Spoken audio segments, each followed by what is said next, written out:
યથાર્થ જ્યેષ્ઠ વાણી પરિવારમાં આપનું હાર્દિક સ્વાગત છે। આજે આપણે સાંભળીશું મહાભારત યુદ્ધના અધ્યાય 8 વિશે અક્ષર બ્રહ્મ યોગ। અર્જુન બોલ્યા, હે પુરુષોત્તમ, એ બ્રહ્મ શું છે? અધ્યાત્મ શું છે? કર્મ શું છે? અધિભૂત નામથી શું કહેવાયું છે? અને અધિવિદ કોને કહે છે? હે મધુસૂદન, આ પ્રસંગે અધિયજ્ઞ કોણ છે અને તે આ શરીરમાં કેવી રીતે છે? તથા તમારામાં ચિત્ત પરોવાયેલા માણસો વડે અંતકાળ તમે કયા પ્રકારે ઓળખી શકો છો? આ સર્વ મને વિગતવાર સમજાવવાની કૃપા કરો। ભગવાન શ્રી કૃષ્ણ બોલ્યા, પરમ અક્ષર બ્રહ્મ છે। પોતાનું સ્વરૂપ અર્થાત જીવાત્મા અધ્યાત્મ નામે કહેવાય છે તથા સફળ ચંચળ પ્રાણીઓના ઉદ્ભવ તેમજ અભ્યુદય કરાવનાર જે સૃષ્ટિ રચનારૂપી વિસર્જન અર્થાત ત્યાગ છે તે કર્મોના નામે ઓળખાય છે। ઉત્પત્તિ વિનાશશીલ પ્રત્યેક પદાર્થ અધિભૂત છે। હિરણ્યમય પુરુષ અધિદેવ છે અને હે દેવધારીઓમાં સર્વશ્રેષ્ઠ આ શરીરમાં હું વાસુદેવ જ અંતર્યામી સ્વરૂપે અધિયજ્ઞ છું, જે માન અંતકાળે મને જ યાની છે। મારા નામનું રટન કરતો કરતો શરીર છોડી જાય છે, યાની મરણ પામે છે, એ મારા સાક્ષાત સ્વરૂપને પામે છે। એમાં કોઈ જ શંકા નથી કે કુશંકા નથી। હે કુંતી પુત્ર, આ માનસ અંતકાળે જે પણ ભાવને સ્મરણ કરતો શરીરને છોડે છે તે જ પામે છે, કેમ કે એ સદાય તે જ ભાવથી ભાવિત રહ્યો હોય છે। માટે હે અર્જુન, તું સર્વકાળે નિરંતર મારા નામનું સ્મરણ કર અને ઉભો થા, યુદ્ધ પણ કર। આ પ્રમાણે મારામાં અર્પેલા મન બુદ્ધિથી મુક્ત યુક્ત થઈ તું યોગ કષ્ટ મને જ પામીશ। હે પાર્થ, એ નિયમ છે કે પરમેશ્વર ધ્યાનમાં અભ્યાસ સ્વરૂપ યોગથી યુક્ત બીજી તરફ ન જનાર ચિત્તથી નિરંતર ચિંતન કરતો માનસ પરમ પ્રકાશ સ્વરૂપ પરમેશ્વરને જ પામે છે। જે માનસ સર્વજ્ઞ અનાદિ સૌના નિયતા સૂક્ષ્મ સ્થિય અતિ સૂક્ષ્મ સૌનું ભોરણ પોષણ કરનાર અચિંત્ય સ્વરૂપ સૂર્ય સમાન નિત્ય ચેતન પ્રકાશ સ્વરૂપ અને અવિધાસી શાવ પર એવા શુદ્ધ સચ્ચિદાનંદ પરમેશ્વરને સ્મરે છે। એ ભક્તિયુક્ત માનસ અંતકાળે યોગ બળથી બે બ્રહ્મરોની મધ્યમાં પ્રાણોને સારી રીતે સ્થાપ્યા પછી નિશ્ચય મનથી સ્મરણ કરતો એ દિવ્ય રૂપ પરમ પુરુષ પરમાત્માને જ પામે છે। વેદને જાણનારા વિદ્વાનો જે સચ્ચિદાનંદ સ્વરૂપ પરમ પદને અવિનાશી કહે છે, આ શક્તિ વિનાના પ્રયત્નશીલ સંન્યાસી મહાત્માઓ જેમનામાં પ્રવેશ કરે છે તથા જે પરમ પદના ઈચ્છુક બ્રહ્મચારીઓ બ્રહ્મચર્યનું આચરણ કરે છે, એ પરમ પદ હું તારા માટે ટૂંકમાં કહીશ।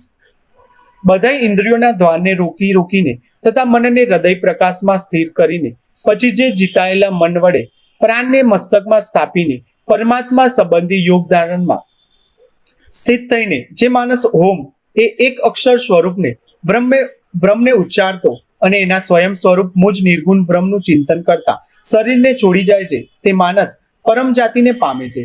હે પુતા પુત્ર, જે માણસ મારામાં અનન્ય ચિત્ત થઈને સદાય નિરંતર મુજને પુરુષોત્તમને સ્મરે છે, એ નિત્ય નિરંતર મારામાં જોડાયેલા યોગીને માટે હું સુલભ છું, એટલે કે એને સહજ રીતે મળી જાઉં છું। પરમ સિદ્ધિને પામેલા પરમાત્માઓ મને પામીને દુઃખોના રહેઠાણ તેમજ ક્ષણ ભૂગુળ એવા પૂર્ણ જન્મ નથી પામતા અને કાયમના માટે વૈકુંઠવાસી બની જાય છે। હે અર્જુન, બ્રહ્મનો સુધીના સમસ્ત લોકો પુનરાવર્તી એટલે કે જેમનો પામીને ફરી સંસારમાં આવવું પડે એવા છે, પરંતુ હે કુંતી પુત્ર, મને પામીને પૂર્ણ જન્મ નથી થતો, કેમ કે હું કાલાતીત છું અને આ બ્રહ્મા આદિના લોકો કાળ દ્વારા સીમિત હોવા અનિત્ય છે।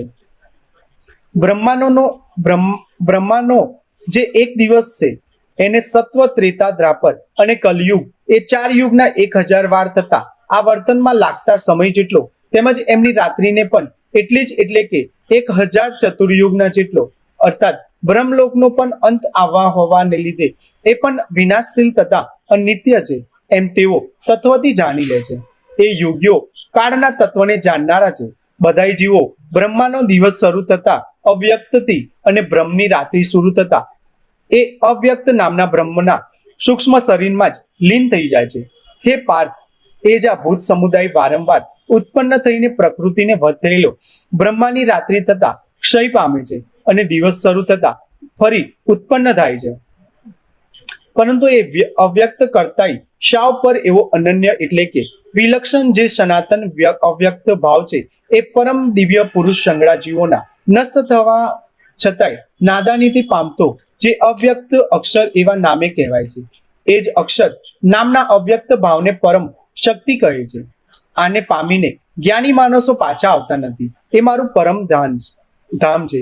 હે પુતા પુત્ર, જે પરમાત્મા ની અંતર્ગત સર્વભૂતો છે તથા જે સરસ્વતીતાનંદ ધન પરમાત્મામાંથી આ આખું જગત પરિપૂર્ણ છે, એ સનાતન અવ્યક્ત પરમ પુરુષ તો અનન્ય ભક્તિથી જ પામી શકાય છે.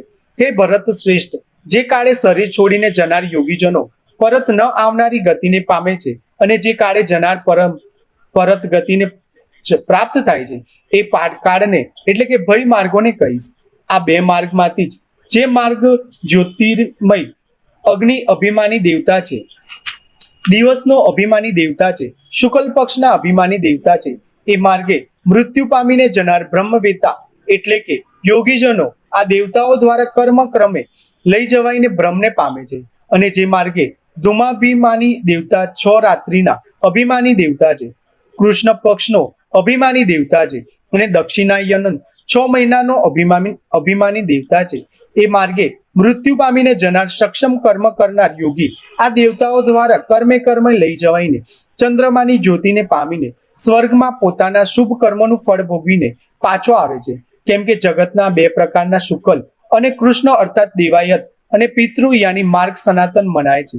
આ બેમાંથી એક માર્ગ દ્વારા જનાર જ્યાંથી પાછું નથી ફરવું પરંતુ એ પરમ ગતિને પામે છે અને બીજા માર્ગ દ્વારા જનાર ફરી પાછો આવે છે એટલે કે જન્મ મરણ પામે છે. એ પાર્થ, આ પ્રમાણે 2 માર્ગોને તત્વથી જાણીને કોઈ પણ યોગી મોહિત થતો નથી. એટલે કે પછીથી એ નિષ્કામ ભાવે જે સાધના કરે છે, કામનાઓમાં ફસાતો નથી. માટે હે અર્જુન, તું સર્વકાળે સમબુદ્ધિ સ્વરૂપ યોગથી મુક્ત થા, અર્થાત નિરંતર મને પ્રાપ્ત કરવા માટે સાધન કરનાર થા. યોગી મનુષ્ય આ રહસ્યોને તત્વથી જાણીને વેદોના વાચનમાં યજ્ઞ, તપ તેમજ દાન આદિ કરવામાં જે પુણ્ય ફળ કહ્યું છે એ સર્વને નિશંકપણે ઓળગી જાય છે અને શાશ્વત પરમપદને પામે છે. ઇતિ શ્રીમદ ભગવદ્ ગીતામાં શ્રી કૃષ્ણ અર્જુન વચ્ચે થયેલ સંવાદમાં અક્ષર બ્રહ્મ નામનો 8મો અધ્યાય અહીંયા સંપૂર્ણ થાય છે. જો આજની કથાએ તમને પ્રેરણા આપી હોય તો વિડીયોને લાઈક કરો અને યથાર્થ જ્યેષ્ઠ વાણી પરિવારનો ભાગ બનવા માટે હમણાં જ સબસ્ક્રાઇબ કરો. તમારો એક સબસ્ક્રાઇબ અમને વધુ પ્રેરણાદાયક કથાઓ લાવવા માટે શક્તિ આપે છે. મળીએ ફરી એક નવી પ્રેરણા કથા સાથે. જય શ્રી કૃષ્ણ.